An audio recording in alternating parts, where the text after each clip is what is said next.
Hello guys, मी Nikita. Welcome to day 22 out of 100. आत्ता मी आहे पुण्यामध्ये आणि माझं सगळं शूट कंप्लीट झालेलं आहे. आता आम्हाला रिटर्न निघायचं आहे मुंबईला येण्यासाठी. आणि येता येता आम्ही आलेलो आहोत माझ्या मामे भावाच्या घरी, बिकॉज आमच्या वहिनीला बाळ झालेलं आहे. बाळालाही भेटायचं होतं आणि आजीलाही भेटायचं होतं.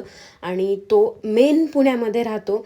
सो आम्ही खूप इरिटेट झालो होतो, कारण मॅपने आम्हाला शनिवारवाड्याकडून आणण्याच्या ऐवजी मंडईतून आणलं होतं. आणि हा आहे माझा मामे भाऊ वैभव भैया. सो मी त्याला सांगत होते की आम्ही गाडी कुठे लावलेली आहे. देन तो अक्षयला भेटला आणि मग त्यांनी दोघांनीही गाडी पार्क केली. तोपर्यंत भैयाने मला वरती जायला सांगितलं होतं.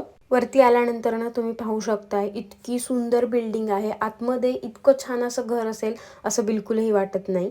आणि ही जी बिल्डिंग आहे ना ती मेन पुण्यामध्ये आहे. सगळं होलसेल मार्केट दाराच्या बाहेर गेलं कीच इथून चालू होतं. रविवार पेठ म्हणू नका, म्हणजे सगळं सगळं होलसेल इथे मिळतं, अगदी घराच्या इतक्या जवळ ना. त्यामुळं खूप छान वाटतं. आणि त्यानंतर ना मस्त असं जेवण बनवलं होतं मामीने. वांग्याची भाजी, पोळी, शेवयाचा भात, पुरणपोळी देखील. आणि हे आहे आमचं क्यूटच बेबी, भैयाचं नवीन न्यू बॉर्न बेबी आहे. वहिनींनी कानाला नाही बांधलं.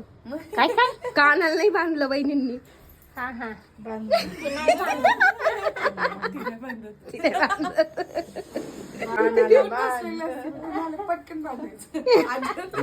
वहिनींना डिलिव्हरी झालेली फक्त 12 दिवस झालेले आहेत. आणि तुम्ही देवघर बघू शकताय किती छान देवघर ठेवलेलं आहे वहिनींनी. वहिनी माझ्या इंटेरियर डिझायनर आहेत, त्यामुळं देवघरच काय अख्खं घरच तुम्ही बघून शॉक होताल. सगळ्या गोष्टी इतक्या वेल डेकोरेटेड आणि ऑर्गनाइज्ड ठेवलेल्या आहेत त्यांनी. गॅलरीमध्येही इतके छानसे झाडं लावलेले आहेत टायरमध्ये. आणि ही आयडिया येणं हे सुद्धा खूप मुश्किलीचं काम आहे. कधी कधी आपल्याला सुचत नाही काय करू काय नाही. आणि ही हॉलची गॅलरी सुद्धा तुम्ही बघू शकताय किती सुंदर झाडं आहेत. मी तर फक्त म्हणते की मी लावेल आणि लावत तर अजिबातच नाही, किंवा माझ्या लक्षातही नाही राहता बाहेर गेल्यानंतर ना झाडं वगैरे आणायचं.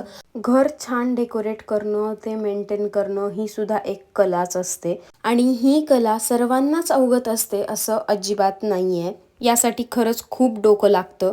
आणि ही पेंटिंग बघा, या सगळ्या पेंटिंग्स वगैरे वहिनींनी स्वतः पेंट केलेल्या आहेत. Can you believe guys? खरंच वहिनी खूपच गोड आणि खूपच क्यूट आणि खूपच हुशार आहेत. या आहेत वहिनींच्या आई. या मार्केटमध्ये गेल्या होत्या, आम्ही आलो होतो तेव्हा. मी मार्केटमध्ये यांना पाहिलं होतं. नंतर मग आम्ही यांची भेटगाठ घेतली आणि देन फायनली आम्ही निघालो मुंबईला येण्यासाठी. आणि इथे मला खूप कन्फ्यूज झालं. पुणेकरांचा इथे खूप राग आला. त्याचं मेन रिझन म्हणजे की नवीन लोक इथे किती कन्फ्यूज होऊ शकतात. दोन्ही बोर्ड इथे मुंबईला जाण्यासाठी जे दिसत आहेत ते लेफ्ट साईडला जा असं सांगत आहेत, पण तो जुना रस्ता आहे जो की छोटा रस्ता आहे. आणि जो एक्सप्रेस वे आहे, हायवे आहे ना, तो मॅपवर सांगत आहे की तुम्ही स्ट्रेट जावा.